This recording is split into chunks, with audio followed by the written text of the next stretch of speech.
কৃষ্ণ আমাৰ গুৰুতুল্য বামবান্ধৱ পাইমাতৃ সমস্ত জনা আজি আমাৰ অতি সৌভাগ্য যে আপোনালোকৰ এই নামঘৰত প্ৰথমবাৰৰ বাবে আহিব পাইছো এপিনে প্ৰায় আপডাউন কৰি থাকো আৰু জয়বিজয় মূৰ্তিলাটা মন্দিৰ বুলি জানো কিন্তু এনে মাতিব যাওঁতে আমাৰ ভদেশ্বৰ নামঘৰ গৈছিলে আৰু এজন বাপ গৈছিলে নামটো নাজানো তাৰপিছতে সেই দুখত এনেকুৱা অনুষ্ঠানবিলাক দি থাকো তাৰপিছত তেওঁ নাম্বাৰটো লৈ মাতিলে গতিকে যিকি নহওক প্ৰভুসকল এই অঞ্চলতে যিহেতু আমি ঘূৰা পকা কৰি থাকো তথাপি মুখৰ চিনাকি কিন্তু নামৰ চিনাকি নাই যিকি নহওক আজি আপোনালোকৰ মাজত কৃষ্ণ কথা ব্যৱহাৰ হ'ব পাই এইটো ভাগ্য বুলি ভাবিছো গতিকে আমি এতিয়া গুৰু বন্দনাৰে আমি ভাগৱত পাঠ আৰু ব্যাখ্যা অনুষ্ঠান আৰম্ভ কৰিছো তাৰ আগতে অনুৰোধ যাতে পাঠ চলি থকাৰ সময়ত কোনো ধৰণৰ চাহ দিয়া তামোল দিয়া বা বিভিন্ন প্ৰকাৰৰ কথা কয় এইবিলাক যাতে নাহে আৰু চাহ অকণমান দিয়াৰ লগে লগে লাগি যাব আৰু এইটো মানে এই পাঠৰ যিটো মৰ্যাদাটো এইটো নাথাকিব গতিকে সেইকাৰণে এইটো প্ৰথমতে আমি এইটো নিবেদন কৰিছো কৃষ্ণ শ্ৰীমন্ত শংকৰ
আজি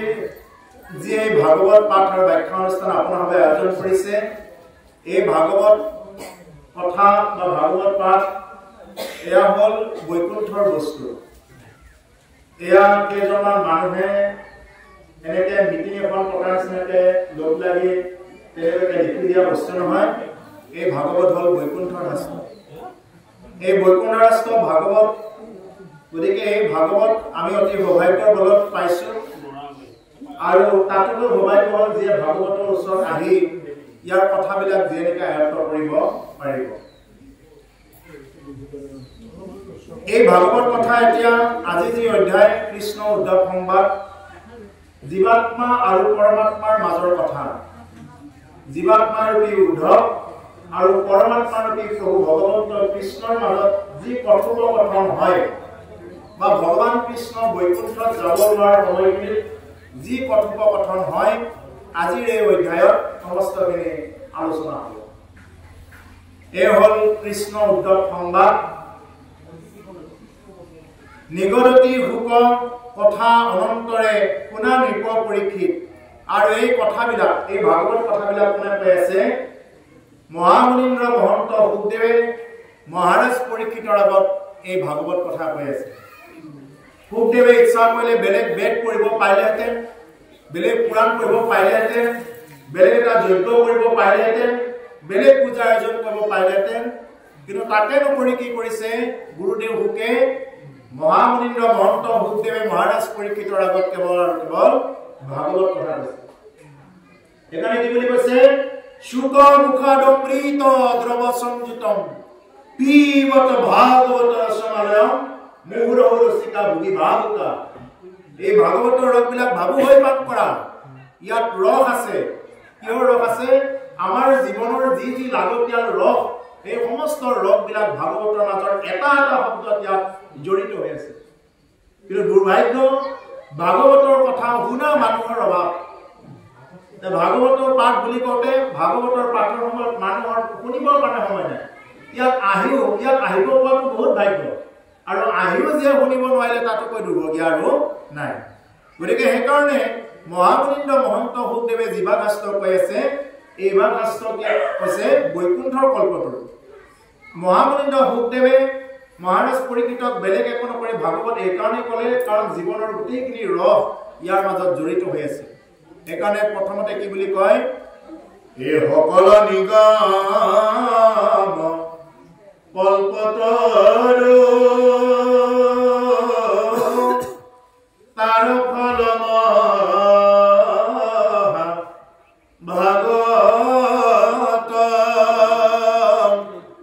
হুকমুখে আখি ভূমিত ভয়াবিদিত ৰসত চতুৰ যিটো জন কৃষ্ণ চৰণে দিয়া মন পৰম সন্তোষে পিউক ৰসয়ামৃত পৰম সন্তোষে পিউক ৰসয়ামৃত সকলো নিগম কল্পতৰ শাস্ত্ৰসমূহৰ ভিতৰত ভাগৱতেই মাত্ৰ এখন উত্তম শাস্ত্ৰ কৈছে এই ভাগৱত শুকৰ মুখে আহি পিছত দি গেল এই মানুহখিনি পিছত লৈ যায় ৰসত চতুৰ যিটো জন ইয়াত ৰসত চতুৰ যিসকল লোক আছে যিসকল ৰসজ্ঞ এইটোহে সেইকাৰণে তাতে দিলে কৈয়ে থাকিব নালাগে এইটো যদি তাতে থৈ দিলে হয় অলপ মুচি আৰু আমাৰ মানুহখিনি নকৈ থাকিব নালাগে নহ'লে কৈ থাকিব লগা মানুহ আগত ইয়াতে কৈছে যে ৰসত চতুৰ যিটো জন কৃষ্ণৰ চৰণে দিয়া মন আপোনাৰ সমদয় ৰসত চতুৰ লোকসকলে কি কৰিব পাৰে কৃষ্ণৰ চৰণত মন প্ৰাণ অৰ্পণ কৰি এই ৰসবিলাক পান কৰিব পাৰে যি ৰসতে চতুৰ নহয় তেওঁ কেতিয়াও এই ভাগৱতৰ ৰসবিলাক কি কৰিব নোৱাৰে পান কৰিব নোৱাৰে যিয়ে নেকি ৰসত চতুৰ নহয় আৰু ৰসত চতুৰ লোকসকলে এই ভাগৱতৰ কথাবিলাক পান কৰিব পাৰে যেনেদৰে এটা গিলাচত যদি আমি অকণমান শিলগুটি আৰু বাৰীৰে এনেকৈ ঘাটি থাকোঁ ভাত খাবনে এইটো দিনে ৰাতিয়ে ঘাটি থাকিলেও ভাত নাখায় কিন্তু যদি এই একেটো গিলাচতে যদি একেখিনি পানীতে যদি আমি অকণমান নিমখ বা চেনি অকণমান যদি ঘাটি থাকোঁ এটা মিনিটো নালাগে ঘাট খাই যাব ঠিক তেনেকুৱা কিছুমান মানুহক যিমানে ভাগৱতৰ কথা কৈ নাথাকক কিয় তেওঁৰ জীৱনত কি নকৰে ভাগৱতৰ কথা শুনি শুনি তেওঁ বুঢ়াই হৈ গ'ল বা বহুত বছৰৰ পৰা ভাগৱত শুনি থাকে কিন্তু ভাগৱতে কিয় কৰিব নোৱাৰে তাৰ কাৰণবিলাক আজি ওলাব কিয় কৰিব নোৱাৰে গতিকে সেইকাৰণে কৈছে যে ৰসত চতুৰ যিটোজন কৃষ্ণৰ চৰণে দিয়া মন যিয়ে নেকি ৰসত চতুৰ ৰসজ্ঞ লোকসকলে কৃষ্ণৰ চৰণত মন প্ৰাণ অৰ্পণ কৰি এই ৰসবিলাক পান কৰিব পাৰে গতিকে কৈছে পৰম সন্তোষে পিউক ৰসমৃত আগতে ভাগৱত কি হৈ আছিলে ফল হৈ আছিলে এই ফলৰ পৰা পোকৰ মুখে ভূমিত পৰাৰ লগে লগে ভাগৱত কি হৈ গ'ল ফলৰ পৰা ৰসলৈ পৰিণত হৈ গ'ল মানে আগতে ভাগৱত এটা ফল আছিল আমি কোনেও খাব পোৱা নাছিলো এতিয়া ভাগৱত ফলৰ পৰা জুচ বনাই দিলে ৰস এই ৰসখিনি কি কৰিব পাৰে যিমান যাক যিমান লাগে সেইখিনি আস্বাদন কৰিব পাৰে ৰসখিনি বাকী যিমানবিলাক এই যে ফল ফকাৰ এইবিলাক দেখা পাই আছে এই সমস্ত বস্তু এটা আমাৰ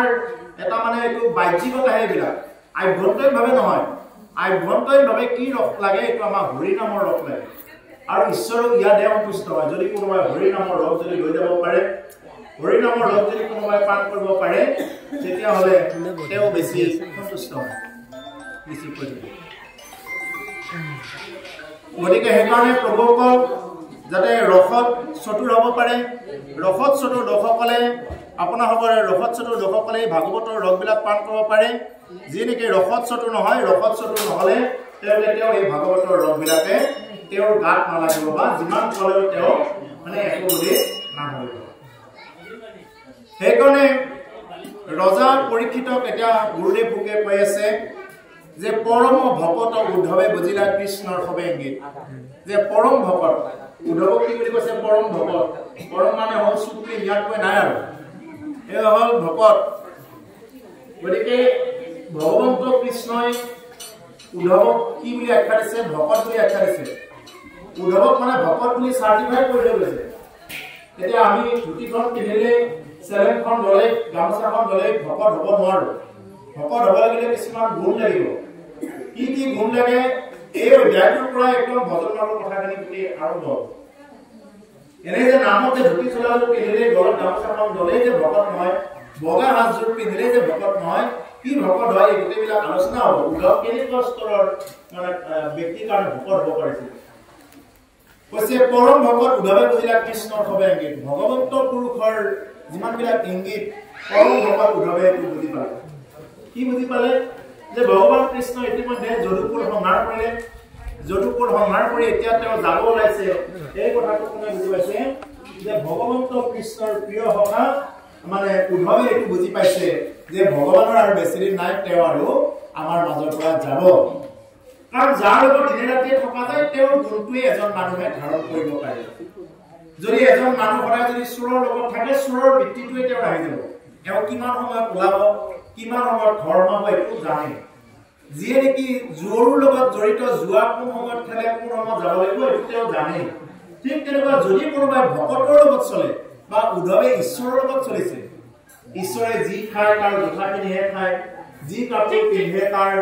লোৱা কাপোৰখিনিহে পিন্ধে গতিকে উদ্ধৱে গমেই পোৱা হৈছে যে ভগৱান পুৰুষে কি কৰিব কি ক'ব বিচাৰিছে এই বস্তুটো গমেই পোৱা হৈছে গতিকে সেইকাৰণে কৈছে পৰম ভকত উদ্ধৱে বুজিলা কৃষ্ণৰ সবে ইংগিত ভগৱন্ত কৃষ্ণৰ প্ৰতিটো ইংগিত উদ্ধৱ মহন্তই এইবিলাকখিনি বুজি পাইছে দেখি বিমংগল আকলিলা মনে মাধৱৰ ভক্তি কাজ দেখি বিমংগল দেখা পাইছে বোলে ইয়াৰ আগত কৈ গৈছে আগৰ অধ্যায়ত দিনতে হিয়ালে হোৱা দিয়া যেতিয়া কৰিলে হেঁচাবিলাক যেতিয়া দিনতে মানে মাত দি থকা কৰিলে দিনতে ওলাই থকা কৰিলে গছবিলাক এনে বাগৰি যোৱা হ'ল যেতিয়া নেকি হালধীয়া বৰষুণ দিয়া আৰম্ভ কৰি দিলে যেতিয়া নেকি মানুহৰ বাউচকুটো এৰি ৰৈ থাকিব ধৰিলে তেতিয়া কি কৰিব ধৰিলে তেওঁলোকৰ আৰু বুজি পাবলৈ বাকী নাই সেইকাৰণে কৈছে দেখি বিমংগল এইবিলাক বিমংগল দেখা পাইছে আগতে দিয়া গৈছে এইখিনি কথা আকলিলা মনে মাধৱৰ ভক্তি কাজ গোটেই মাধৱৰ ভক্তি কাজবিলাক গমেই পাই গ'ল কোনে গম পালে উদ্ধৱে গম পালে এইটো জানিব লাগিব কোনে কেতিয়া কিয় কি প্ৰসংগত ক'লে এইটো জানিব লাগিব কুল সংহাৰিবা বৈকুণ্ঠে চলিবা এৰিয়া দ্বাৰকা ৰাজ তুমি কুল সংহাৰ কৰিলা আৰু কুল সংহাৰ কৰি এতিয়া যে তুমি দ্বাৰকা ৰাজ এৰি থৈ তুমি যে গুচি যাবা এই কথাটো আৰু উদ্ধৱৰ বুজিবলৈ বাকী নাথাকে ও কৃষ্ণ স্বামী গোলাম তেলুতকম নয়নৰ পৰা কৰে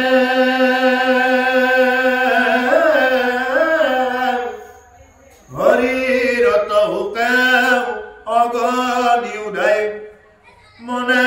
মহামৰ্মচৰে তেজীয়া নিশ্বাস চাপিলন্ত পাখ সন্তাপে আকুলে ভাব বিৰল থানত পৰি প্ৰণামিলাম হিৰে পৰকীয়া ভাৱ কি ক'লে হা কৃষ্ণ স্বামী বলন্তে লোটক নয়নৰ পৰা পৰে হে কৃষ্ণ এই বুলি কোৱাৰ লগে লগে চকুৰ পৰা কেৱল চকুৰ পানী বৈ গৈছে কাৰ উদ্ধৱৰ হে কৃষ্ণ তুমি যে যাবলৈ ওলালা এই বুলি উদ্ধৱৰ চকুৰ পানী বৈ গৈছে নয়নৰ পৰা পৰে শৰীৰত হুকে অগনি উদাই মনে মহা মৰ্মচৰে শৰীৰত কেৱল সুখ লাগিছে সুখ এটা হুকে পোৱাটো কেতিয়া যেতিয়া নিজৰ তাত সুখ পোৱা যায় তেতিয়া বুজি পোৱা যায় এতিয়া আমাৰ সুখবিলাক কেতিয়া লাগে আমাৰ সুখবিলাক লাগে বোলে মোৰ একো নাই সেইটো নাই প্ৰভু কি কৰা যায় বোলে এইটো বিপদ সেইটো বিপদ আমাৰ সুখবিলাক লাগে তাতে কিন্তু আজি উদ্ধৱৰ সুখ লাগিছে ক'ত যে ভগৱন্ত পুৰুষক কি ভগৱন্ত পুৰুষক মানে যেতিয়া নেকি যাব ওলাইছে সেই যাব ওলোৱাৰ যিটো বেদনা নোপোৱাৰ বেদনা সেইটোহে সুখ লাগিছে পাই হেৰুৱাৰ বেদনা হয় এইটো পাই হেৰুৱাৰ বেদনা মানে ঈশ্বৰক নাপায়ে যেনেকে সেনেকে কিন্তু পাইছে তেওঁ কিন্তু এই যিটো নেকি পায়ো যিটো নেকি হেৰুৱাৰ যিটো বেদনা বোলে পাইছে পোৱাৰ পিছতো এতিয়া নেকি তেওঁক এৰি যাব ওলাইছে এই বেদনাত উদ্ধৱৰ কি হৈ গৈছে গাত জুই জ্বলাই জ্বলি গৈছে শোকত এনেকুৱা তেওঁৰ মানে পৰি আছে আমাৰ কেতিয়া পৰে আমাৰ পৰে যেতিয়া নেকি আমাৰ নিজৰ সমস্যা হ'ব কিন্তু উদ্ধৱে কি কৰিছে যিটো নেকি ভকতিহে তেওঁ কান্দিছে আমি কান্দো কিয় আমি ধূপডাল জ্বলাইছো বোলে প্ৰভু মোক ধনম দেহি বিজ্ঞান দেহি চাকিবোৰ জ্বলাইছো বিভিন্ন প্ৰকাৰৰ চাকি জ্বলাইছে ধূপ জ্বলাইছে প্ৰত্যেকৰ এটা এটা কামনা এই কামনাৰ ধৰ্মবিলাক তৃতীয় স্কন্ধত কৰিব দিয়া নাই ঈশ্বৰৰ ওচৰত মই যেনেকুৱাকে নিবিচাৰিলেও ঈশ্বৰে দিয়ে যদি কোনোবাই নিবিচাৰে তথাপিও যেনেকুৱাকে সুখ পায় জৰা পায় নিবিচাৰিলেও পায় কোনোবাই বুঢ়া হ'ব খোজে নেকি নোখোজে কিন্তু তথাপি নুখুজিলেও পায় নুখুজিলেও এটা নহয় এটা বেমাৰ পায় নুখুজিলেও এটা নহয় এটা বিপদ পায় ঠিক তেনেকুৱা নুখুজিলেও কি পায় তেওঁৰ পৰা যিটো নেকি পাব লাগে যি দিব লাগে তেওঁ কৃপা কৰিবই কিন্তু খুজিহে মানুহে বিপদত পৰে আমি তেওঁৰ ওচৰত কি খুজিব লাগে কেৱল ভক্তি সাধু সংগ যেনেকে আজিৰ দৰে যেনেকে সাধু সংগ এই সাধু সংগ পোৱাটো বহুত দুৰ্লভ প্ৰভু বাকি সকলো পাব পাৰে কিন্তু সাধু সংগ সৎ সংগ এইটো পোৱাটো অতি দুৰ্লভ কেতিয়াও নাপায় সাধু সংগ অনুসৰা শ্ৰৱণ কীৰ্তন কৰা পৰিহৰা পাঠক আচাৰ সাধু সংগহে অনুভৱ কৰিব লাগে সাধু সংগ যেতিয়া তেতিয়া নাপায় আজিৰ দৰে সাধু সংগ পাবৰ কাৰণে ভাগ্য লাগিব আজি এতিয়া এই অনুষ্ঠানতে চাব বহুত মানুহে হয়তো আহিম বুলি ভাবি আছে এই দলং ঘাটৰ ওচৰে পাজৰে বহুত মানুহ আহিম বুলি ভাবি আছে কিন্তু আহিব পৰা নাই কিয় পৰা নাই দুৰ্ভাগ্য কিয় পৰা নাই আহিম বুলি ভাবে কিন্তু আহিব নোৱাৰে আমি আহিম বুলি ইচ্ছা কৰিলে আমি সকলোতে আহিব নোৱাৰো কৰিম বুলি ইচ্ছা কৰিলে আমি সকলো কৰিব নোৱাৰো কিয় আমি নিয়তিৰ অধীন সেইকাৰণে আজি আমি যিসকলে ইয়াতে আহিব পাইছো এইটো আমাৰ অতি জন্মান্তৰ সংস্কাৰ নহলে ভাগৱত অনুষ্ঠানত কেতিয়াও কোনো আহিম বুলি আহিব নোৱাৰে এতিয়া কোনোবাই প্ৰশ্ন কৰিব পাৰে বোলে মইতো আহো বুলি আহিছো নহয় তুমি আহিম বুলি আহিব পৰা নাই এইটো সংস্কাৰেই আছিল আহিবৰ কাৰণে সেইকাৰণে আহিব পাৰিছে বা আমিও আহিব পাৰিছো যদি নিজে ইচ্ছা কৰিলে চব হয় পেৰালাইচিছ হোৱা বেমাৰী এজনে ভাবে বোলে মোৰ আঙুলিকেইটা লৰক দে এনেকে লৰচৰ কৰিব খোজে পাৰে নে নোৱাৰে হাতখন দাঙিব খোজে বিচনাৰ পৰা পাৰে নে নোৱাৰে কিয় তেওঁটো ইচ্ছা কৰিছে বোলে মোৰ হাতখন দাঙি যাওক মোৰ ভৰিখন চলি যাওক ইচ্ছা কৰিছে কিয় পৰা নাই তাৰমানে আমি ইচ্ছা কৰিলে সমস্তখিনি কাম নহয় আমি ইচ্ছা কৰিলে আমি সকলোখিনি নিজে নিজে কৰিব নোৱাৰো এটো হল ভগৱানৰ ইচ্ছা আমি যে ইয়াত আহিব পাইছো এটো তেওঁৰ ইচ্ছা আৰু আহি যোনে যিমানখিনি লৈ যাব পাৰে হেতু ঈশ্বৰৰ ইচ্ছা আৰু নোৱাৰাখিনি ঈশ্বৰৰ ইচ্ছা সেইকাৰণে প্ৰভুসকল আমি যেটো নেকি আমাৰ বুদ্ধিটোক আমি যদি লগাই দিব পাৰো তেতিয়াহলে আমি ইয়াৰ পৰা লৈ যাব পাৰিম আমাৰ যদি বুদ্ধিটো বাহিৰত থৈ দিও বুদ্ধিটো বাহিৰত থৈ দিলে মনটো বাহিৰত যাব গতিকে বুদ্ধিটোৰে মনটো টানি নিব লাগিব বলে নহয় আজি মই যাব নিদি গতিকে তেতিয়াহলে মনটো এক জায়গাত বান্ধি থাকিব গতিকে আজি উদ্ধৱে কান্দিছে কিয় কান্দিছে যে তেওঁৰ পৰা ভগৱন্ত পুৰুষে বিদায় লৈছে তেতিয়া আমাৰ পৰা যদি ভগৱান পুৰুষ যাই যাওক আমাৰ ধান্দাবিলাক হল তেনেকুৱা ঈশ্বৰকে নালাগে কিন্তু ঈশ্বৰে সৃষ্টি কৰা আমাৰ সম্পদ বিলাকে লাগে হয়নে নহয় বলে যিবিলাক নেকি অশ্বাসত যিবিলাকৰ নেকি একদম ক্ষণস্থায়ী যিবিলাকৰ নেকি কোনোদিন বেছিদিন নাথাকে এইবিলাক বস্তুৰ প্ৰতি আমাৰ খুব মানে লোভ বেছি বা সেইবিলাকৰ প্ৰতি আমাৰ উৎকণ্ঠা বেছি হয় কিন্তু উদ্ধৱে কিয় কান্দিছে উদ্ধৱে কান্দিছে ঈশ্বৰক মুকুৱাৰ বেদনা আমাকো ঠিক তেনেকুৱা এটা হ'ব দিছে আমিও তেনেকুৱা হ'ব লাগিব অকল কাহিনী আকাৰে যদি কোনো উদ্ধৱে কান্দিছে আমাৰ তাতে কি দৰকাৰ বুলি যদি ভবা যায় তেতিয়া অৰ্থাৎ ভক্তি কেনেকৈ কৰিব লাগিব কি স্তৰত যাব লাগিব এইটো হল কৃষ্ণ উদ্ধৱ সংবাদত আছে তেজীয় নিশ্বাস চাপিলন্ত পা সন্তাপে আকুল ভাৱ তেওঁ নিশ্বাস ত্যাগ কৰিছে তেওঁ মনৰ পৰা একদম হুমুনিয়াহ কাঢ়িছে কোনে উদ্ধৱে চাপিলন্ত পা ঈশ্বৰ কৃষ্ণৰ ওচৰ চাপিছে সন্তাপে আকুল ভাৱ অতি দুখ অতি বেদনা হতাশা এই সন্তাপিত হৈ তেওঁ আকুলিত ভাৱেৰে আছে বিৰল থানত পৰি প্ৰণামিলা হিৰে পৰখীয়া পাও এটা বিৰল থানত য'ত নেকি এই দুইজন ব্যক্তি আছে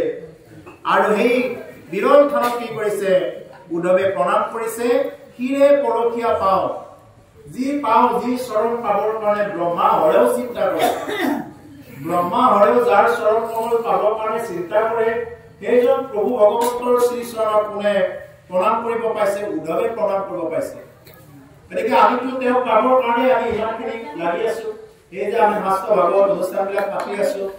এই যে আধ্যাত্মিক অনুষ্ঠানবিলাক পাতিছো কিয় পাতিছো ইয়াৰ মুখ্য কাৰণ হল আমাৰ ঈশ্বৰ প্ৰাপ্তি যদি আমাৰ ঈশ্বৰ প্ৰাপ্তিয়ে নহল তেতিয়াহ'লে আমাৰ একো নহব প্ৰভুসকল চাহটো আৰু নিদিব ইয়াত মই আগতে কৈছো চাহটো দিব নালাগে কিয় দিব নালাগে মই এতিয়া তাৰ ব্যাখ্যা কৰিম চাহ কিয় দিব নালাগে মই তাৰ ব্যাখ্যা কৰিম এতিয়া ইয়াৰ আৰম্ভণিত ভোগদেৱে ৰজা পৰীক্ষিতক ভাগৱত কথা কোৱা বুলি কৈছে ৰজা পৰীক্ষিতে কিয় হাতে হাত কাটি ভাগৱত শুনিছিলে কেনেকে এটুপি পানী মুখত যি ৰজা পৰীক্ষিতে অকণমান পানীৰ কাৰণে সমীক মুনিক অকণমান পানী খুজিছিলে মৃগয়া কৰিব গৈ সমীক মুনিক অকণমান পানী খুজিছিলে গুৰুত্ব দিব দেই কথাটো মই ক'ত কৈ আছো সমীক মুনিক অকণমান পানী খুজিছিলে সমীক মুনিয়ে কিন্তু ধ্যান কৰি আছিলে ধ্যান কৰি থাকোঁতে কি কৰিলে ৰজা পৰীক্ষিতে মিছাতেই ধ্যান কৰি আছে নেকি কাৰণ যিহেতু তেওঁ সোণ পিন্ধি লৈছে মূৰত এই মুকুটটো যিহেতু সোণৰ আছিলে জৰাসন্ধৰ মুকুটটো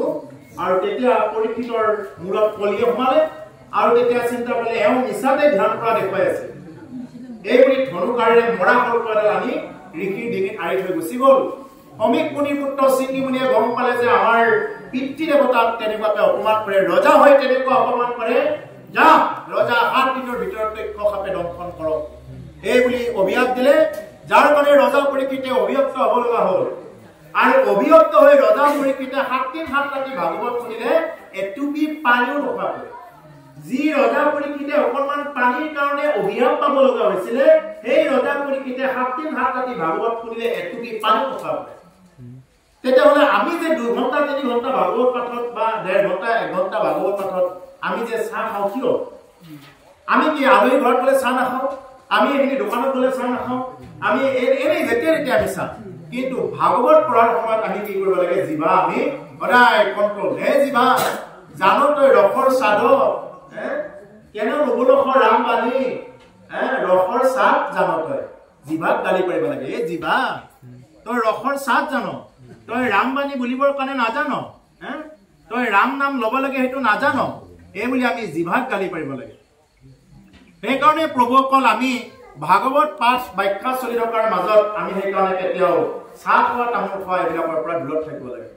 আৰু যদি কাৰোবাৰ নাখালে নহয় তেওঁ নিজে উঠি গৈ বাহিৰত গৈ একদম নিজেতে উঠি গৈ তেতিয়া খাব পাৰে ধুন্দুকাৰীয়ে ভাগৱত কথা শুনিছিলে গুকৰৰ নিচিনা এগৰাকী ব্যক্তিয়ে ভাগৱত পাঠ শুনিছিলে এইটো সমষ্টি ভাগৱতৰ প্ৰথমতে আছে গুকৰ্ণই ভাগৱত শুনাইছিলে ধুন্দুকাৰীৰ নিচিনা এটা প্ৰেত আত্মা তেওঁ 7 দিন ভাগৱত শুনিলে এটুপি পানী নোখোৱাকৈ যাৰ কাৰণে ধুন্দুকাৰীয়ে গতি পালে আৰু আমি যে ভাগৱত কথা শুনিও যে আমি যে আগুৱাই যাব নোৱাৰে কিয় জানেনে আমি এইবিলাক যে আমি এতিয়া চাহৰ লগত ৰাতিপুৱাৰ কোলাত কি দিলে দুপৰীয়াৰ কোলাত কি দিলে এইবিলাক চিন্তা থকাৰ কাৰণত আমাক ভাগৱতে কি নকৰে ক্ৰিয়া নকৰে সেইকাৰণে প্ৰভুসকল এইটো আপোনালোকৰ বিবেচনা মই মাত্ৰ কথাটো কৈছো কাৰণ যেটা আমি বহুত ঠাই ঘূৰি যেটো পাইছো সেই হিচাপতে আপোনালোককো এইটো একেলগে কোৱা হৈছে কাৰণ যদি আমি যদি বাহ্যিকতা ধৰ্মত গুৰুত্ব দিওঁ তেতিয়াহ'লে আমাৰ আভ্যন্তৰীণ নহ'ব এইটো হ'ল আজিৰ যিটো অধ্যায় এইটো হ'ল আত্মতত্ত্ব আত্মমন্থন গতিকে সেইকাৰণে অকণ মানুহ যদি ইয়াত যদি মানে চাহৰ জোতা লাগে সেইটো হাল্লা হ'ল মানে এজন পাঠকে কিবা এটা বক্তা এজন যদি আহে কিবা এটা কম বুলি আহে এটা অনুষ্ঠানত যেনেকুৱাকে মৌমাখিয়ে মৌচাক গোটাই কেনেকে ইটো ফুলত পৰি সিটো ফুলত পৰি এনেকে অ'ত ত'ত কৰি পেলাই এটা মৌচাক গঠন কৰে ঠিক তেনেকৈ এজন ভাগৱত বক্তাক যেতিয়া আপোনালোকে মাতিব তেতিয়া তেওঁ কিবা এটা কম বুলি আহে যেতিয়া নেকি এই গণ্ডগোলটো লাগি যায় তেতিয়া আৰু ক'ব নোৱাৰা হৈ থাকে সেইকাৰণে আমি এইবিলাকৰ পৰা দূৰত থাকিব লাগে তেজীয়া নিশ্চয় চাপিলন্ত পাখন্তাপে আপুলা ভাৱ বিৰল থানত পৰি প্ৰণামিলে হিৰে পৰখে পাওঁ আৰু হিৰে পাওঁ পৰখি কি কৈছে ঈশ্বৰ কৃষ্ণৰ ওচৰত কেৱল কান্দিছে আৰু কান্দিছে ও কৃষ্ণৰ বিয়োগে অগ্নি অন্তৰ্গতে হৃদয় দগধ কৰে হুকে মুখমুখি করন্ত ক্রন্দনম নয়ন রঙির ঝরে রাম কত ক্ষণে আঁকি মুখ মুচি পাছে উঠিলা নমায় মাথ পরি কীটাঞ্জলি বুলিলবে লাগিলা হুকা গদ গদ মাত কৃষ্ণৰ বিয়োগে অগ্নি অন্তৰ্গতে হৃদয় দগ্ধ কৰে কৃষ্ণৰ বিয়োগত হৃদয় দগ্ধ হৈ গৈছে হৃদয়খন জ্বলি যোৱাৰ নিচিনা হৈছে কাৰ বিধৱৰ যেন হৃদয়ত জুইহে লাগিছে এনেকুৱা হৈছে পোকে মকমকি কৰন্ত ক্ৰন্দন নয়নৰ নীৰ ঝৰে আৰু পোকত মকমকি হৈ গৈছে উদ্ধৱৰ একদম পোকত এতিয়া কথাই ক'ব নোৱাৰে এনেকুৱা এটা অৱস্থা উদ্ধৱৰ কৰন্ত ক্ৰন্দন কেৱল কান্দিছে আৰু নয়নৰ নীৰ ঝৰে কেৱল নয়নৰ পৰা কেৱল চকুৰ পানী কেৱল গৈছে আৰু গৈছে চকুৰ পানীৰে ভগৱন্ত পুৰুষৰ চৰণ ধুৱাই দিব পাৰিছে গতিকে এইটো হ'ল এটা পৰম ভক্তৰ এটা হ'ল লক্ষণ কতক্ষণে আঁকি মুখমুচি পাছে উঠিলা নমায়া মাত বহু সময়ৰ মূৰত চেতনা পাইছে আৰু চকুকেইটা মুচি উঠিয়া নমায়া মাত কি কৰিছে তেওঁ মানে প্ৰণাম কৰি থকাৰ পৰা উঠিছে পৰি কীটাঞ্জলি বুলিব লাগিলা হোকে গদ গদ মাত আৰু কীটাঞ্জলি কৰি এতিয়া শোকত গদগদ হৈ এতিয়াহে মানে কথা ক'ব ইমান সময় তেওঁ কৃষ্ণৰ শ্ৰীচৰণত পৰি আছিল লুতুৰি খাই পৰি আছিল কেৱল কান্দিছে জুই জ্বলা দি জ্বলিছে তেওঁৰ দেহটো আৰু এতিয়া তেওঁ ঈশ্বৰ কৃষ্ণৰ ওচৰত কিবা অকণমান কথা ক'ব বংশক সংহৰি এৰে ভূমি তুমি যাইবা জানিলো আমি ঋষি হাপ বাপ ব্যৰ্থ নকৰিলা যিহেতু জগত স্বামী বংশ সংহৰি এৰি ভূমি তুমি যাইবা জানিলো আমি লাহেকে কৈছে যে তুমি যে বংশ সংহাৰ কৰি যে তুমি এতিয়া যাব ওলাইছা এইটো মই জানিলো হে ভগৱান এইবুলি কৈছে যে বংশ সংহাৰ কৰি যে তুমি যাব ওলাইছা এইটো আমি গম পালো ঋষি সাপ বাপ ব্যৰ্থ নকৰিলা যিহেতু জগতৰ স্বামী তুমি ঋষি সাপ ব্যৰ্থ নকৰিলা ইচ্ছা কৰিলে ঋষিৰ সাপ ব্যৰ্থ কৰিব পাৰিলেহেঁতেন ভগৱান কৃষ্ণই ঋষিৰ হাব ব্যৰ্থ কৰোঁতে বৰ বেছি সময় নালাগে ঋষিৰ হাব ব্যৰ্থ কৰিব পাৰিলেহেঁতেন কিন্তু ঋষিৰ হাব ব্যৰ্থ কিয় কৰা নাই কাৰণ তেওঁ যেহেতু সেই মৰ্যাদাটো যেহেতু তেওঁলোকে যেহেতু সেই মৰ্যাদা ৰাখে গতিকে সেইকাৰণে প্ৰভুসকল ঋষিৰ হাব কেতিয়া পাইছিলে যদুবংশই যেতিয়া নেকি এটা ল'ৰা মানুহকে যেতিয়া নেকি ছোৱালী গৰ্ভৱতী তিৰোতা বনাই লৈ গ'ল ঋষিৰ ওচৰত বোলে এইবিলাক ঋষি বহি আছে ব্ৰহ্ম সমাজ বহি আছে মই পৰীক্ষা কৰোঁ এই বুলি ল'লে কোনে ল'লে কৃষ্ণৰ বংশৰ যিবিলাক নেকি যদুবংশীয় যিবিলাক নেকি বীৰ আছিলে সেইবিলাকৰ মনত এনেকুৱা অহংকাৰ আহি গ'ল এটা সময়ত আৰু সেই অহংকাৰত তেওঁলোকে ঋষি মুনিবিলাকক সাধাৰণ বুলি ভাবিব ল'লে যেনেকৈ আজিকালি কিছুমান মানুহে ভকত আৰু কিনো আৰু দেখা পালে কৃষ্ণ বুলি নকয় হাতটো বনে নুঠে কিবা কাম আছে নেকি এইটো হাতৰ কৃষ্ণ বুলি যদি নকয় ৰাম বুলি যদি মুখেৰে প্ৰতি নুঠে কিবা কাম আছে নেকি ঠিক তেনেকুৱা যদুবংশটো তেনেকুৱা অভিশাপ পাব লগা হ'ল যদুবংশীয় বীৰসকলৰ এনেকুৱা এটা অহংকাৰ আহিল আমি আছো আমি ইন্দ্ৰক ইচ্ছা কৰিলে পৰাজয় কৰি দিব পাৰো আমাৰ দপদপনিত স্বৰ্গ মধ্য পাতাল কপি থাকে এনেকুৱা ধৰণৰ অহংকাৰ আহি গ'ল আৰু লগে লগে কি কৰিলে তেওঁলোকে এই বহি থকা ব্ৰহ্ম সমাজ যিবিলাক ঋষি আছিলে এওঁলোক এনেই মিছাতে এই বুলি ল'লে যেনেকৈ আজিকালি ভাগৱত পাঠ পঢ়ি থাকিলেও যিমান ব্যাখ্যা কৰি থাকিলে কিছুমানে এইবিলাক মানে আহিব লাগে আহে এনেই বুলি ভাবিলে তাৰ পৰিণামটো কি হয় জানিব তাৰপিছতে এইবিলাক এনেই নেকি এই বুলি জোকাই ল'লে ঋষি মুনিবিলাকক আৰে এই মুনিবৰ এই যিগৰাকী কন্যা লৈ আহিছো মানে ল'ৰা মানুহকে যেতিয়া নেকি পেটত কিবা এটা ভৰাই দি গৰ্ভৱতী মাইকী এটা বনাই আনিলে ক'লে এই মহিলাগৰাকী এতিয়া চাই দিব লাগে আপোনালোকতো জানে আপোনালোকতো বেদবিদ সৰ্ববিদ আপোনালোকতো অন্তৰ্যামী চব জানে গতিকে সেইকাৰণে এতিয়া আপোনালোকে ক'ব লাগে যে এই মানুহজনৰ পৰা বা এই মহিলাগৰাকীৰ পৰা কি জন্ম হ'ব ল'ৰা হ'ব নে ছোৱালী হ'ব এইটো ক'ব লাগে ঋষি মুনিবিলাকে চিন্তা কৰিলে আৰে ইমান ইহঁতৰ মানে এনেকুৱা হ'ল এটা তাৰপিছত যদি খং উঠি অভিশাপ দিলে কি বুলি দিলে যা এইটোৰ পৰা এটা লোৰ টুকুৰা জন্ম হ'ব মুখৰ এই লোৰ টুকুৰা এটা জন্ম হ'ব আৰু সেইটোৱে তোৰ বংশ চব শেষ কৰি দিব যা এই বুলি এটা অভিশাপ দিলে আৰু সেই অভিশাপৰ পৰিণতিতে কি হ'ব লগা হ'ল তেতিয়া যদুবংশ ধ্বংস হ'ব লগা হ'ল আৰু যদুবংশই সেই অভিশাপটো সেইকাৰণে পাব লগা হ'ল কিয় পাব লগা হ'ল যেতিয়া নেকি তেওঁলোকে ঋষি মুনিবিলাকৰ ওপৰত যেতিয়া নেকি প্ৰমাণ চাব ল'লে সেইকাৰণে প্ৰমাণ যেনেকে সেনেকে য'তে ত'তে যিকোনো প্ৰমাণ চাব নালাগে সেইকাৰণে কৈছে ইয়াতে ঋষিৰ হাব বা ব্যৰ্থ নকৰিলা যিহেতু জগতৰ স্বামী ইচ্ছা কৰিলে ভগৱান কৃষ্ণই কি কৰিব নোৱাৰে ইচ্ছা কৰিলে তেওঁ ঋষিৰ হাব ব্যৰ্থ কৰিব পাৰে কিন্তু ব্যৰ্থ কৰা নাই কিয় তেওঁ যেহেতু জগতৰ স্বামী তেওঁৰ ইচ্ছাতে এইবিলাক চব হৈছে তোমাৰ চৰণ নেদেখি ক্ষণে থাকিবে নোৱাৰো হৰি তুমি এৰিলা তো চাৰি প্ৰাণ প্ৰভু অৱশ্যে যাইব মৰি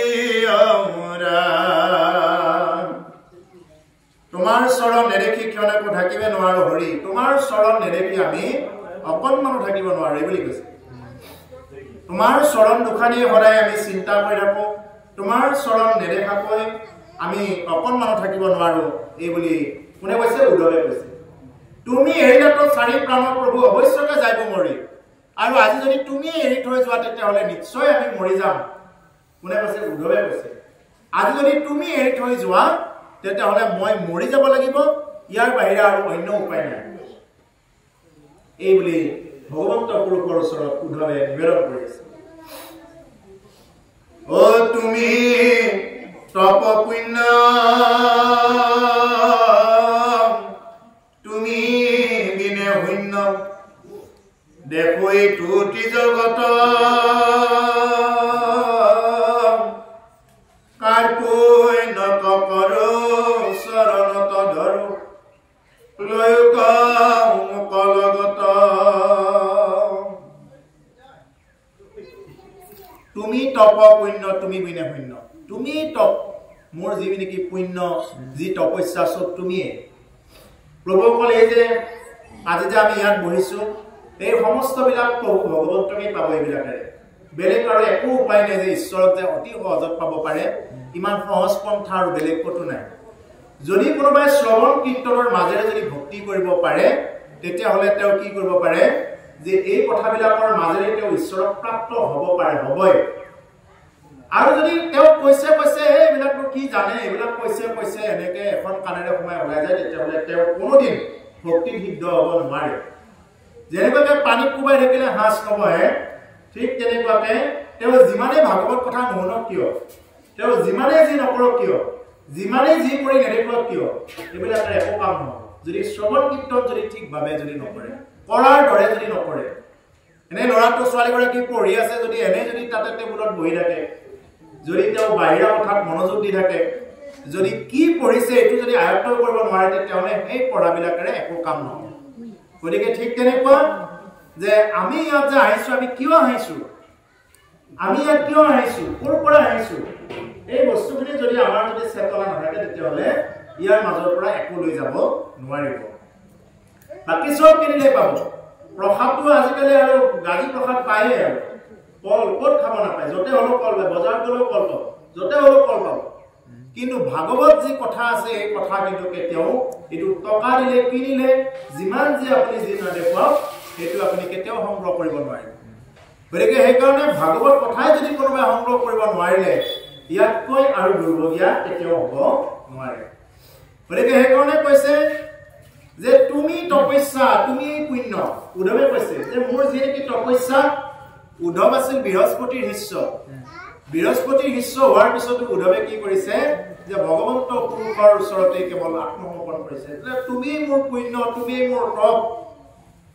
তুমি বিনে শূন্য তুমি বিনে এটা মহাশূন্য অৰ্থাৎ আমাৰ সেই একে ঈশ্বৰ কৃষ্ণ অবিহনে আমাৰ এটা মহাশূন্যহে আছে ইয়াত বেলেগ একো নাই বহুতে ভাবে বোলে আমিতো আৰু চলি আছো খাই আছো তুমি কেইদিন খাবা কি লৈ যাবা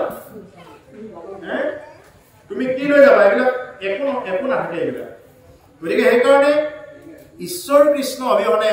আমাৰ এইবিলাক চব হল শূন্য মহাশূন্য এটা হৈ যাব বাপ জগন্নাথ কলে তোমাৰ চৰণ পংকজ খুজিবে কত পুণ্য পালো লাভ বাপ জগন্নাথ নকৰা অনাথ ভকতক তুমি তাক গতিকে হে বাপ জগন্নাথ তুমি আমাক মানে অনাথ নকৰিবা কাৰ্পুণ্য কৰো চৰণত ধৰো লৈ ক মুখৰ লগত মই তোমাক কাবু কৰো তোমাৰ চৰণত ধৰো লৈ ক মুখৰ লগত মোক যাতে তুমি লগত লৈ যোৱা এইবুলি উদ্ধৱে কান্দিছে তুমি মোকো লৈ যোৱা ও যমুনাৰ বালিতে বাগৰি বাগৰি উদ্ধৱে কান্দিছে ভোকে ৰাম ৰাম প্ৰভু এৰি গৈলা মোকে এইবুলি কান্দি কান্দি বাগৰি পৰিছে হে ৰাম বোলা মুখে হৰি বোলা মুখে অস্বস্তৰ তলে বাগৰি বাগৰি উদ্ধৱে কান্দিছে ভোকে ৰাম ৰাম প্ৰভু এৰি গৈলা মোকে কেৱল ভোকত কান্দিছে তুমি এৰি গলা তুমি কি কৰা তুমি মোকো লৈ যোৱা মোক লৈ যাবই লাগিব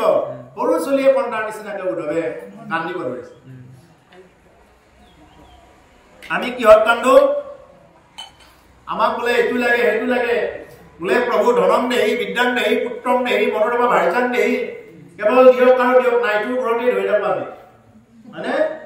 আমি নাইটোৰ ঘৰতে ধৰি থাকো কেৱল নাই আমি যি পাইছো তাক লৈ কেতিয়াও সন্তুষ্ট নহয় যি পোৱা নাই আমি তাক লৈ বাৰ বাৰ আমি অসন্তুষ্ট কি পোৱা নাই আমি আৰু কি পাব বাকী দেখি গতিকে সেইকাৰণে প্ৰভুসকল ইয়াতে উদ্ধৱে কিয় কান্দিছে উদ্ধৱে ঈশ্বৰ কৃষ্ণক হেৰুৱাৰ বেদনাত কান্দিছে আৰু আমি কান্দো কিয় আমি আমাৰ মাজৰ পৰা কোনোবা নোহোৱা হৈ গলে আমাৰ মাজৰ পৰা কিবা সম্পত্তি হেৰালে আমি কিবা এটা বস্তু মানে আমাৰ লগত নিমিলিলে আমি তেতিয়াহে আমি সুখ কৰোঁ কিন্তু সেইকাৰণে প্ৰভুসকল আমি কান্দিব লাগে আমি প্ৰভু ভগৱন্তক স্মৰণ কৰি এইটো আটাইতকৈ শ্ৰেষ্ঠ ঈশ্বৰৰ ওচৰত প্ৰাৰ্থনা কৰিব লাগে যদি মোৰ জীৱনত কান্দিবই লগা আছে যদি মোৰ জীৱনত সুখেই পাব লগা আছে যাতে মই তোমাক স্মৰণ কৰি কান্দিব পাৰোঁ যাতে অন্য বিষয় কোপাৰ মূল লৈ যাতে আমি কান্দিব লগা নহয় তাৰ কাৰণে ঈশ্বৰৰ ওচৰত প্ৰাৰ্থনা কৰিব লাগে কিন্তু আমি কি প্ৰাৰ্থনা কৰোঁ আমাক কেৱল বিষয় লাগে প্ৰভু ইটো লাগে সেইটো লাগে কিন্তু আমি প্ৰাৰ্থনাটো এইটোৱে কৰিব লাগে যে প্ৰভু মোৰ জীৱনত যদি কান্দিবই লগা আছে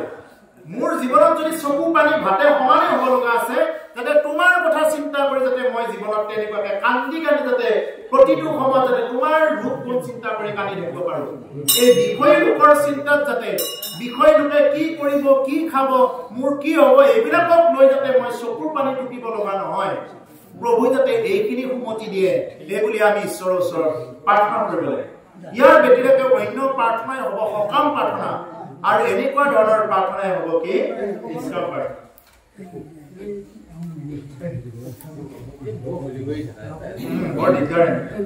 বৰ দিগদাৰ কথা ওলাই নাই মোৰ দিগদাৰ লাগে নহয় এইটো মই স্পষ্ট মই চব জায়গাতে যাই স্পষ্ট ভাল পালেও পাওঁ বেয়া পালেও পাওঁ যেটো ভাগৱতৰ নিয়ম সেই নিয়ম যদি মনা নাযায় তেতিয়াহ'লে আমি ডাইৰেক্ট কৈ দিওঁ গতিকে প্ৰভু অকল আমি ঈশ্বৰৰ ওচৰত এই বুলি প্ৰাৰ্থনা কৰিব লাগে যে প্ৰভু যাতে জীৱনত যাতে তোমাৰ কথা চিন্তা কৰি তোমাৰ ৰূপ গুণ চিন্তা কৰি যাতে আমি সদায় কান্দিব পাৰোঁ ও তোমাৰ চৰণ পংকজ পুজিবে কত পুণ্যে পাইলো লাগ বাপ জগন্নাথ নকৰাও নাথ ভকত তুমি ত্যাগ তোমাৰ চৰণ পংকজ পুজিবে কত পুণ্য পাইলো লাগ যে তোমাৰ চৰণ পংকজ কিমান পুণ্যৰ বিনিময়ত পুজিব পাইছো বহুত পুণ্য হলে মানুহে ঈশ্বৰ কৃষ্ণৰ ভজনা কৰিব পাৰে ঈশ্বৰ কৃষ্ণৰ ভক্তি কৰিব পাৰে যদি কাৰোবাৰ যদি বহুত পুণ্য থাকে যদি পুণ্যই নাই তেওঁ কেতিয়াও মানে এই কথাবিলাক ল'বও নোৱাৰে আৰু আয়ত্ত একেবাৰে কৰিব নোৱাৰে জীৱনত তেওঁ যিমানেই নুবুজাওক কিয় যিমানেই নকওক কিয় গতিকে সেইকাৰণে কৈছে যে কাৰ পুণ্য কৰো চৰণত ধৰ লৈ কম কৰে কাবো কৰিছে কৰি কি কৈছে তোমাৰ চৰণ পংকজ পুজিবে কত পুণ্য পালিলা তোমাৰ চৰণ পংকজ পদুম ফুলৰ গলিটোৰ দৰে ঈশ্বৰ কৃষ্ণৰ ইমান সুন্দৰ চৰণ দুখানি পদুম ফুলটোৰ দৰে কোমল তাতে আছে ধ্বজ বজ জব পংকজ অংকুশ চিনৰকা ইমান সুকোমল চৰণ দুখানি এইটো মানে সেই চৰণ দুখানি ধ্যান কৰিব লাগে আৰু সেই চৰণ দুখানি মই পুজিবৰ কাৰণে কিমান পুণ্যৰ বলত লাভ পালো হে ভগৱান বাপ জগন্নাথ নকৰা অনাথ ভকতক তুমি ত্যাগ হে বাপ হে জগন্নাথ তুমি আমাক আৰু অনাথ নকৰিবা অনাথ কোনবিলাক যাৰ নেকি আমাৰ সমাজত কাক অনাথ বুলি কওঁ যাৰ নেকি মাক দেউতাক নাই চলোৱা মানুহ নাই তেওঁকে আমি অনাথ বুলি কওঁ আৰু শাস্ত্ৰীয় ভাষাত অনাথ কাক কয় যাৰ নেকি কোনো গুৰু নাই যাৰ নেকি কোনো ভগৱানক চৰ্চা নকৰে যি নেকি কোনো ভগৱানৰ ওচৰত আশ্ৰয় লোৱা নাই বা শৰণি লোৱা নাই তেওঁলোককে অনাথ বুলি কয় কোনে চাব এতিয়া আজি যেনিবা আমি এই বিষয় সংসাৰখনতে আমি পুত্ৰ পৰিবাৰ বুলি মৰি আছো যেতিয়া মই গুচি যাম তেতিয়া কোনে চাব তেতিয়াতো অনাথ হৈ যাব তেওঁ তেতিয়া নাথেহে চাব অনাথ এই অনাথক কোনে চাব নাথে চাব তেতিয়া সেই নাথ আমি যদি জগতৰ নাথকেই ধৰা নাই জগতৰ ঈশ্বৰৰ ওচৰলৈ যদি আমি যোৱা নাই তেতিয়াহ'লে আমাকতো কোনে কৃপা কৰিব ইয়াত কৈছে জগন্নাথ কিয় বোলে জগন্নাথ শব্দটো জগন্নাথৰ প্ৰভুসকল যিসকল জগন্নাথপুৰীত গৈছে দেখিব জগন্নাথৰ হাত নাই জগন্নাথে কবহে পাৰে জগন্নাথে কথাখিনি কবহে পাৰে কেতিয়াবা নিজে কব কাৰোবাক আৰু কাৰোবাক ভকতৰ মুখে কোৱাব কিন্তু শুনা নুশুনাটো তেওঁলোকৰ ব্যক্তিগত কথা কোনোবাই নুশুনিলেও আজৰি লৈ নাহে আৰু শুনিলেও তেওঁলোকক মানে বোলে একদম ইমান কিবা কৰি নুশুনে শুনিলেও শুনিব নুশুনিলেও নাই সূৰ্যক কোনোবাই নমস্কাৰ কৰিলেও সূৰ্য ওলাব আৰু সূৰ্যক যদি কোনোবাই সূৰ্যৰ পিনে পিছিদি থাকে তথাপিও সূৰ্যই পোহৰ বিলাব গতিকে ঠিক তেনেকুৱা প্ৰভুসকল জগন্নাথৰ যে হাত নাই তাৰ প্ৰতীকটো এইটোৱে যে জগন্নাথে কেৱল আমাক ক'ব পাৰে কিন্তু হাতেৰি টানি আনি বৰ পুথি মাছত বহি থাক এনেকে এই বুলি জগন্নাথে টানি আনি কোৱাব নোৱাৰে তাক মানৱ কোনে যমৰাজে মানৱ তেওঁ তুমি ভগতে কথা কৈ থাকোঁতে মনা নাই নহয় কোনে যে ভগত গুৰুদেৱ নাম জগত চাৰি বস্তুৱে এক হয় গতিকে তুমি সাধু সন্তৰ কথা যদি কোৱাৰ পিছত যদি মনা নাই যদি তাৰো ব্যতিৰেকে যেতিয়া চলা আৰম্ভ কৰি দিছা যেতিয়ালৈকে সাধু সন্তত যদি আমি নাহিম তেতিয়াহ'লে কি কৰিব তেওঁৰ শিক্ষাটো কোনে দিব তেতিয়া লাহেকে ক'লে নামানিলে কি কৰে আঙুলিটো বেকা কৰি দিয়ে আঙুলিটো ফোন কৰিলে নামানিলে চিধা আঙুলি যে বেকা কৰা বুলি কয় ঠিক তেনেকুৱা কথা যেতিয়ালৈকে লাহেকে কৈ থাকিলে নামানে তেতিয়া তেওঁ চিধা কৰিব পাৰিব একমাত্ৰ জমে আৰু সেইদিনা তেওঁ নিজে নিজে চিধা হ'ব নহ'লে বেলেগ উপায় নাই সেইকাৰণে সাধু সংগ নহৰা সাধু সংগত আহা সাধু সংগৰ ওচৰত যদি এবাৰ যদি কৰ্ণপথে যদি হৰিনাম প্ৰকাশ কৰিব পাৰে কি কৈছে এই কৰ্ণপথে ভকতৰ হিয়াত প্ৰৱেশী হৰি দুৰ্বাসনা হৰে মস্তয় জলৰজতে কমল যেহে নহৰ টকালে স্বভাৱতে নিমল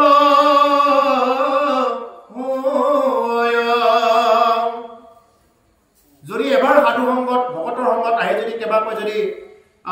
কৰ্ণপথে যদি এবাৰ যদি কৃষ্ণ নাম ৰাম নাম প্ৰৱেশ কৰিলে বা হৰি নামৰ যিটো নেকি ভক্তি ৰস যদি এবাৰ প্ৰৱেশ কৰিলে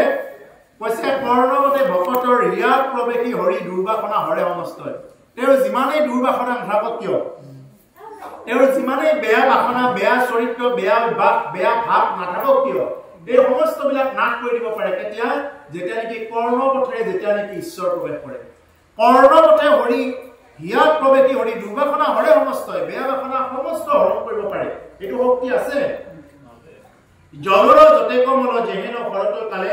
স্বভাৱতে নিৰ্মল হয় যেনেকুৱাকে বাৰিষা লেতেৰা পানীবিলাক বৈ আহে এতিয়া ওচৰৰে আমাৰ নলাই নদী বৈ আছে বাৰিষা কালত চাব এই নদীখন একদম ক'লা হৈ পেলাই পানীবিলাক বৈ আহে পাহাৰৰ পৰা বৈ আহে পানীবিলাক